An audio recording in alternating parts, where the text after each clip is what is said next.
So from a brand standpoint, we were saying that it's got these colors, it's got this fun kind of amoeba kind of look and feel. There's definitely a pattern here, so I feel like they put in work, which is nice. It does make it fun. The interesting thing is that there's a certain kind of red that's strong and prominent, and then as you go down, there's a different kind of red used here in this blade. And then there's a yellow kind of move down here. So it's kind of interesting as to like, what is their color palette exactly? Yeah, I thought the green was really nice because I mean, sorry, I thought the red was really nice because of the logo and it's like all the design had red in it. The overlay is the same. The Yeah. overlay on top is the same as the ones in the middle, but then the green was really jarring at the bottom. And then Alec, you mentioned something about the carousel. So what's interesting is like there's a carousel that's cycling through all of these images, can you elaborate on the point that like it's telling you to stay home, which is kind of an interesting thing for a emergency room website, which would kind of assume that people are actually coming to the site because they need to get some care. So I mean, I think that we're in an unprecedented time, and so ultimately, leading with an update today might be different than it was a year ago, right? right. So I don't think they want people to just come in right away, and so I think that it's great that they're kind of responding to have the website and digital match what their business needs right now. Right. But the first thing you do land on is updates on the coronavirus and kind of read more CTA. And I'd say that read more is a pretty, on the spectrum of strong to weak CTAs, kind of generic, and so thus a little bit more weak. And a user who's coming to actually get help or to know what to do in a situation where they might be experiencing some symptoms, you want to kind of meet them where they are. So, and I think that that's probably the most important use case for them to address because they want to make sure that that user doesn't come in, right? And Right. so let's lead with, hey, are you experiencing symptoms? Yeah. This is our process. This is what you should do. Call before you come in. Otherwise, stay at home and treat with fluids. And it's like just make that available up front, really clear, give some help and some actual authority back to the user on their first visit. And then all of a sudden, right in the hero, they're kind of achieving almost a full sort of customer journey to some degree with just presenting information. Yeah. Or make it a CTA you click on too. But Right. regardless, yeah. It makes sense for COVID patients to stay home and for them not to be inundated with COVID patients, but there is still no CTA. There's no strong CTA for them to still. They're open for business for all the other types of trauma, injury, chest pain. Um, Which you still know, happen. all Right. the other services that they have, and so there's nothing that says, "Hey, here's where you do come." And I think that should be as strong as the COVID reminders. That's kind of my argument too. Is that if you've done the work for searching to come to an emergency center, that you kind of have a need. You have a particular use. See, people are either coming because they have a specific need, or they're coming for an update. Having the COVID update's good, but I'm willing to bet that most people that visit the site are coming because they have a specific need, right? So I think that's right. I Uh, think that's fair, but then you have to ask yourself if you're having chest pain, are you going to a website or are you calling 911? Or are you going to, your primary care doctor's phone number, that's true. right? Like, so it's kind of like where does an emergency or a hospital network website fit into the customer journey of trying to get care? I And it like that. might not be the first place people go for your traditional emergency services because we know how to get to the emergency room when we need to. You Right. might want to know, hey, should I go to the emergency room still if I have chest pain because I know they're inundated with COVID? So maybe you're researching that. But I think the biggest use case right now really is, hey, if I'm experiencing COVID symptoms, when should I go to the emergency care? When should I go to the emergency room? And addressing that head on makes sense to me. Yeah. But yeah, I think it's all fair points. I think that's right. For the sake of this video, I'd like to hear kind of what your thoughts are on what did you take away from the site as you sat and came to us for the first 5 seconds. Sure thing. So the first 5 seconds, my thoughts were, Industry, it's definitely in healthcare. It's a healthcare provider network, maybe somewhere in the US. That's about as far as I got there. Yeah. I didn't quite get to the emergency service level. Notable features, I saw that there were, on scrolling, we had coronavirus targeted right away, and that down below there are some specific healthcare locations I could go look at. And so that stood out in terms of notable features. Mhm. First impressions, a lot of strong color, a lot of like strong red colors, some fun quote unquote illustrations, which were maybe unexpected. And then that stood out. And then from a CTA standpoint, nothing stood out as this is what I should be doing. This is why I'm here. This is what I should be clicking on, or this is what I should be doing next. I didn't remember any of the CTAs. Okay, that's great. Kimming, what did you think when you first came to the site for the first 5 seconds? Initial impressions. Initial impressions were that I liked the clean, bright design. The pictures, even though they're stock, they actually seem very well done, not necessarily dated at all. So the design seems new and fresh. I liked the bold, bright colors. I was a little confused by the main CTAs up at the top. I let it cycle through a bit, and I realized they're trying to tell me to do nothing. Over the top of the site. There's no action it's asking me to take. And I was actually a bit confused as to where this, I did know it was emergency services based on the name of the actual company alone, but I was confused as to the service area. I didn't know where, if this place was for me or not. Could I go here? I had no idea where they were. Okay. That's interesting. Conversely, I think, as I looked at the site, I could tell that it was for a 24/7 emergency center. I think somewhere there was here it is, 24/7 emergency center. And that it did cover 6 locations in Texas. I thought that presenting the 6 locations at the top just tells you, hey, this particular brand is in these locations, you can get to it. So it's interesting. I also thought that the service felt like it could be faster than a normal 24/7 emergency service. I don't know why I had that sort of impression, but maybe it's because it sheds short wait times. I also got the sense that because you've got all of these sort of, exam rooms and devices and medical hardware, that they were very holistic in their care. Not necessarily state of the art, but it did give the impression that they provided a good service. And I think any sort of emergency, room brand that's kind of taken the time to sort of, have some fun icons and some good color and some texture, just kind of felt like they were a little bit, progressive. So I kind of had a positive impression on these guys, but I definitely agree with everything you guys are saying in terms of what to do for next steps. I think it goes back to Alex's point of where does an emergency room website fit in the customer journey? Okay, so with that, let's take a look. So if we're going down, we talked about locations. If we go down to Baytown, just click on the first location. What do we think? So we've got an emergency center here. We've got a map telephone. I think that's utilitarian. That's great. It's interesting that it's got Facebook and Google. I'm curious about what you're supposed to do with those. Is the intention to share it, or, why would you share a location? Or maybe it's just a way of kind of sending that through. It looks like it's got a description. You've got some photos that you can kind of cycle through. Kind of curious, what is the intention other than utilitarian? This is where you need to go. It looks like it's a little bit more of a description. Here it's got CT scanners, X-rays, ultrasound, and more. I wonder if that's better served with icons, so you can quickly scan that this location has these services. Kind of curious what you guys think too. Any kind of initial other thoughts that come to mind as we look at the location page? I think there's room for locations to be differentiated from each other potentially, Okay. and to actually sell the value points, sell the values, the differentiators of each location, and sort of call out, like you were saying with icons, or kind of more horizontal blades, more room, what the actual benefits are of the Baytown Emergency Center and why I should care. I think giving some extra room to that so that it actually has its own personality, or it has its own brand come through, could be both valuable externally to patients who are interested in reviewing it, but also to the people who work at that center to kind of take more pride in it, present themselves online, and just sort of represent the perception of the quality that comes from that emergency center. Yeah. I agree with that. I would also say that I agree with Neil's assessment that this paragraph at the top of locations is, I think it's going to be a skip over for most people who are just looking for their town, right? But it gives them no added information besides the actual location. But I think there's really important information in there is that it's adult and pediatric care for each location. And so there's no scannable way to assess that.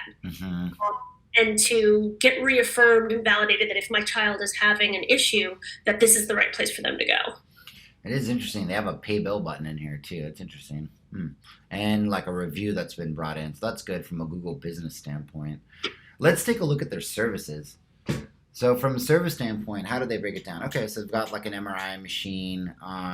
They've got adult and pediatric, which is what Kim Ming was saying. Emergency care across. They've got trauma and injury care and cardiology, imaging services, other services. Pretty exhaustive list.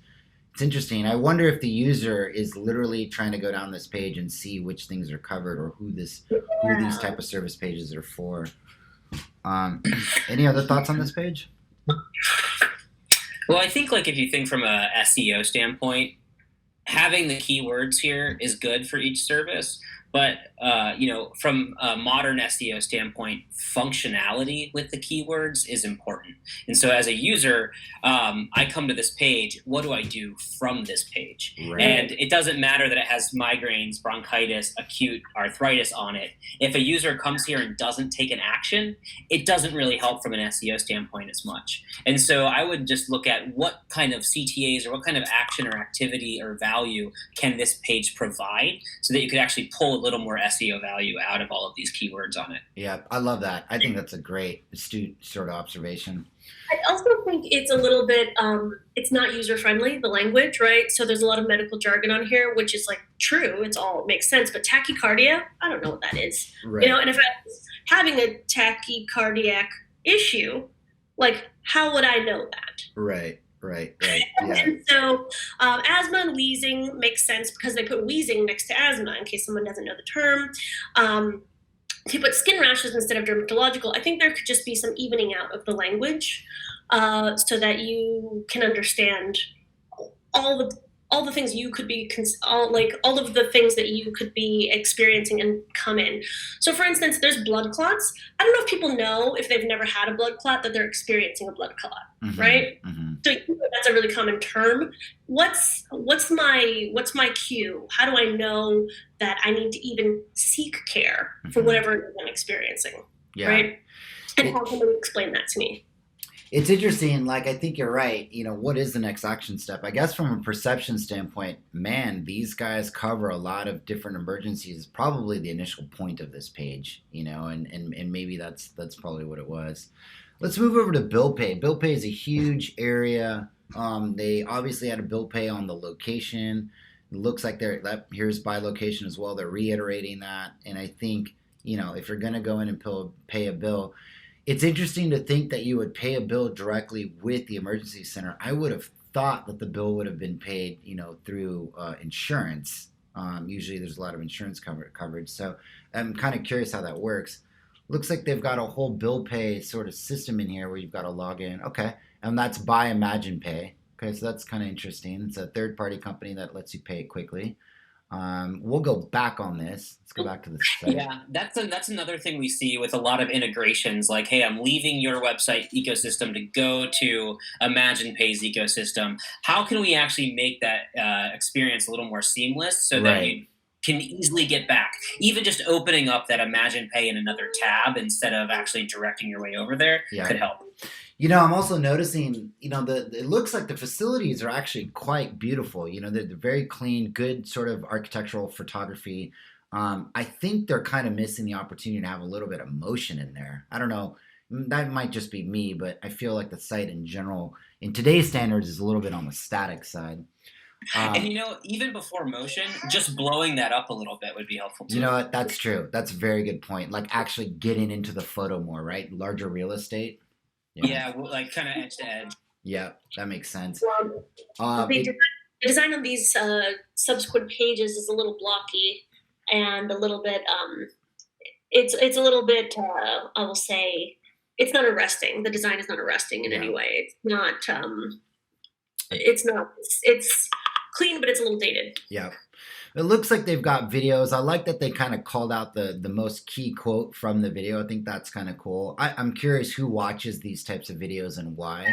And I'm wondering the distinction because they are emergency services as opposed to urgent care services, although they do have a lot of services that urgent cares do have. So Hmm. there's another level of distinction that I think maybe it's different in Texas than it is in California where we're located. Hmm. But maybe they take on heart patients because it looks like they have cardiac care, whereas most urgent cares in California do not take on heart attack, and heart attack symptoms. Yeah, yeah. Uh, but I think that's an interesting distinction. And I also, when I'm not saying that other emergency rooms have, is like the sort of the drive up Yeah. area where you're like drive up fast, and drop off at the door, and it's sort of it's engineered in a way that it's like for fast drop off. I'm just a little confused. And then if anyone's in a real emergency situation, are they watching patient testimonials? Yeah. I got a point action idea from when you were saying this coming. Did you mean not mean, but is what you're saying is that these videos really could be better classified under the type of service they provided so that you can scan and find what's relevant to you? Did you Actually, that is a great idea, but it's not it's necessarily what I was. okay. I kind of got that feeling from what you were talking about when you said that, like, hey, these things aren't organized, and so that's why I was just clarifying. I wonder if that's what you meant, but yeah, it And sounds. I think it's nice enough that they've got videos of people saying, "Hey, we had a good experience," Hmm. but it's not really servicing the user that well, and it's not adding a lot of information, and I still have a lot of questions. I'm like 4 pages in, and I'm thinking if I'm having any sort of actual issue and I need to discern whether or not this is the place for me to go, my questions are being answered Got right it. now. And so what are other ways we could answer those questions, I think right? I think that makes sense. Let's go ahead and go over to the ER benefits page. Okay, so we're here. It's a full dedicated page for ER benefits. Looks like there's a block of copy. As you're scanning it, you're talking about access to emergency care regardless of your current insurance status. I think that's important. You've got copays and co-insurances. Neighbors Emergency Center do not practice balanced billing. Okay, that's important. It looks like there's some important kind of call outs, but I feel like they might be a little bit buried in this text. We would like to provide you with the difference between urgent care and emergency care room, like neighbors. Emergency rooms are equipped with and staffed to treat complex medical emergencies. Services include but are not limited to, and then it's got a list down here. So I think it's trying to call out, urgent care versus ER. This what I feel like this is a bit buried though, yeah. right? So are we going to go all the way down into this site to actually figure this out? This use case out where this should be a use case that is mentioned at the topmost levels, I, so that what we do, why we're different, and here's how we service people. I agree with that. I think too, what this also reminds me of is the work that you, Kaming and Alec did when you guys were working on the triage for other hospital systems, where you're really trying to navigate the user to call a nurse or to go to an urgent care or to go to an emergency room visit. And that triage, I'm kind of curious, does triage as a concept, should it exist on an ER website where the ER website takes responsibility in trying to make sure that you are in fact going to the right place based off your condition, or should it not and just assume that the patient has already made that decision? Curious what you Uh, guys think about that. it's interesting. I think there's a couple of issues that a couple of criteria that people use when they're making these sort of choices. One is this accessible, and what's the cost? And right now, accessibility has a little bit to do with like, are they going to service me? Is this the right place for me? In addition to like location and availability and things like that. Right. So that's a little unclear, and also the cost is also a little unclear. Like, do they take my insurance, and how do I figure that out? Hmm. So those are the biggest like considerations when people are choosing, healthcare, uh, options. And so I'm just wondering where they've levied all that. Well, interesting enough to your point, about like this stuff should be a little bit higher, should be in a different place. This is actually the comparative benefit. I would argue that the fact that Neighbors Emergency Center is now compared to a standard hospital ER, is now compared to an urgent care clinic, this is really the value proposition here. And it's funny that it's buried in a PDF. Not to mention, there's an all up map too, which I think is the first time I've seen in the pages that we visited, where we've seen this sort of all up map to give you a sort of disperse of where the locations are, at a 10,000 foot view. And then they've also got why choose. So it's almost like this PDF does a better job of explaining the benefits. But look how buried that is. Yeah, and so Texas is a big place, right? Yeah. Yep. Texas is the largest. Is it the largest state in the union, or is Alaska? Anyway, we'll find that out offline. Yeah. But in any case, it's enormous, right? And 6 locations is not going to put a dent. So, like, are all these locations in? Looks like they're all sort of central Around Houston, it looks like. Yeah, they're around Houston. Yeah, exactly. Urban Houston, Yeah. locations, right? But it would have taken, if I lived in Dallas or El Paso or wherever, it would have taken me a while to figure out that, they're not near me, Fun. right? And I live in Texas. Fun fact: I was born in Houston. So that is interesting, and I did not know that. yeah, interesting. So, can we go back? Actually, Yeah. I wanted to make a comment about these patient testimonials. Patient testimonials are really an opportunity to bolster and give a proof point to whatever point you're trying to make in your content. Mhm. And right now, having its own tab to have patient testimonials, almost nobody will click into there. I'm willing to bet that it's one of the lower visited pages. Interesting. On the As opposed to being dispersed, right, strategically amongst other pages.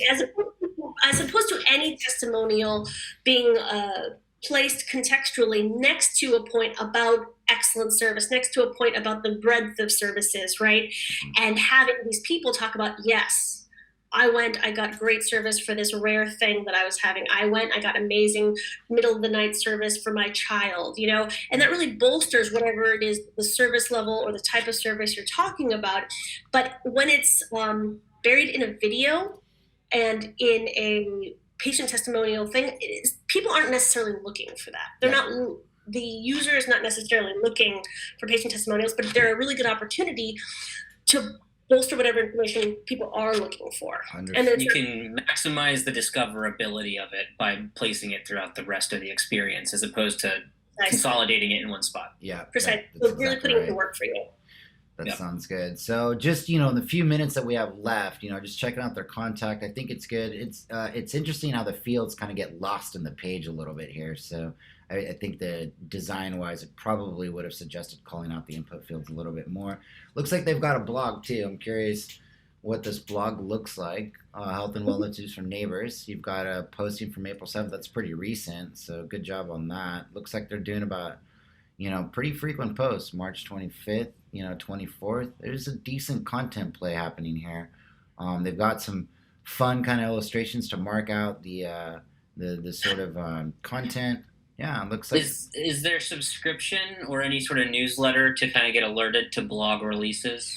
No, so I didn't see. Yeah, they do have an newsletter. It's called "What's Happening in Our Neighborhood." Yeah, right. That's here. like the fact that was as hard to find as it was is a function of the fact that it looks more like an image or a visual than it does look like a sign-up form experience. Yeah. And so something to consider here to improve conversion on that point would to be actually to embed the email form right into the page, because people see those forms and that looks like an interactive experience as opposed to sort of an image on the right sidebar. That's exactly right. Like an input, right? I can put in my name, my email, or just my email and hit submit. Right. That's exactly right. I do actually like how they have this ask your neighbor too. So it looks like they're trying to facilitate a two-way conversation. It's not just them broadcasting out. They're also trying to invite you to submit. That might be kind of interesting to kind of also, if you go into a particular article, I'm hoping that there's some comment abilities, which there aren't. Commenting's kind of tough in that you have to police it. It's true, but inviting people to a conversation is not a bad thing, especially if it helps with viralness. So, kind of curious what that sort of looks like too. I like your call out for the sign up. That definitely makes sense. Do you guys want to go around and give your final thoughts or final recommendations? Yeah, there's one last page. Before you do that, just 2 seconds on about, just to make sure we were thorough. It looks like about, it's got a narrative. Okay, so there's a story and a little movie here. It's sometimes nice to see how long the movie is. So if this is like a 2-minute video or a 1-minute video, I think that's good. And it looks like they've got some value propositions down here. Okay, good, fair enough. I think, Alec, back to your original question. Initial thoughts. Can I just say something about these values? Yeah. Each of these is a list of 4 to 5 values. So it's really, even though it's got icons, it's actually not that digestible. Right? And so I actually think they could do a little bit better making these hard-hitting ideas that really hit home, right? Because it takes me a while to run through, we are friendly, fun, uplifting, welcoming, and believe in camaraderie. We are creative, driven, visionary, have a sense of urgency, and we ignite. Like, that's a lot of ideas per icon. Well, right? But we're really getting that. Maybe there should be a title over these that really hits to one idea that all adds up to another big idea.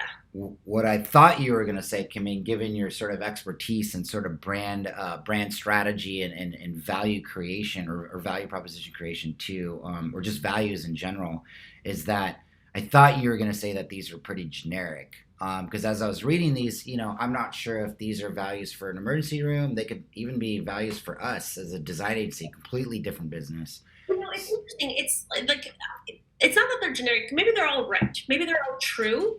But what they don't do is add up to a specific picture. Interesting. Yeah. And so what you're trying to do when you do something like this is add up to a very cohesive, specific, distinct picture of what you want someone to take away. Yeah. I think it's a number of these things. And maybe they are all true. But what you want to do, it's not drawing a cohesive picture of anything, which is then if it's not specific, then it is vague. Yeah. Yeah, to me it feels vague. To me, I could swap multiple companies through these things, but I think you're right. You're trying to go for these should ladder up to a North Star. That makes sense. Okay, great. So Alec, back to your point. Closing reviews. Despite a lot of the stuff that could be sort of evolved, I do think it's a clean website. I do appreciate a little bit of the fun that's in there. I can tell that they've invested in trying to make sure that the design is clean and up to date. I just think it's a little bit, while it's clean, I think it's missing sort of current day sort of consumer level interaction and some opportunities for surprise and delight, to really kind of enhance the brand experience or the brand promise. So clean, but a little bit has a lot of room and a lot of potential for improvement. Kimmy, do you want to go next? And Alec, we'll close with you. I think the design is really towards the right direction. Visually, I think there are some things that can be tightened, but I think where the site can really start to move leaps and bounds is by content strategy. And by truncating some of these sections and better cross-referencing and contextualizing some of this content and not siloing it so much in all of these different tabs, I think it would work a lot better for Neighbors Emergency Center. Great. Alec, your final closing thoughts? Yeah, I think my final thoughts are the best recommendation I can give is think about where the site fits into a customer journey, especially for an emergency customer journey. Right now, you're trying to differentiate Neighbors from any other standard hospital ER system. When is the right time to do that and make sure that our website reinforces the message and picks up the conversation when people come here. Right now, I'm not seeing a strategic lead off on the website that it's picking up a conversation, that it's helping manage perception, that it's helping drive Neighbors as a really differentiated service that I lodge onto in my head so that when I do have to go to the emergency room, I'm choosing Neighbors over somebody else. Right. And, also sometimes we don't get that option. When we call an ambulance, we go to the ER they take us to. And so just kind of, I would love to map out the customer journey around Neighbors emergency centers and kind of just figure out what the best way and best value a website could provide to it could be. I think that's great. Okay, great. Well, I think we're at time. This video was produced for Raquel at Neighbors. I appreciate you taking the time to listen to this. This is Neil Chaudhary, Chief Experience Officer here at Propane. Kim Ming, you want to do an introduction? Alec, do an introduction. We'll close out. Sure. This is Kim Ming Huberwald, Director of Strategy at Propane. And I've been Alec DeTanto, our Director of User Experience at Propane. Thank you very much, and we'll talk to you guys soon.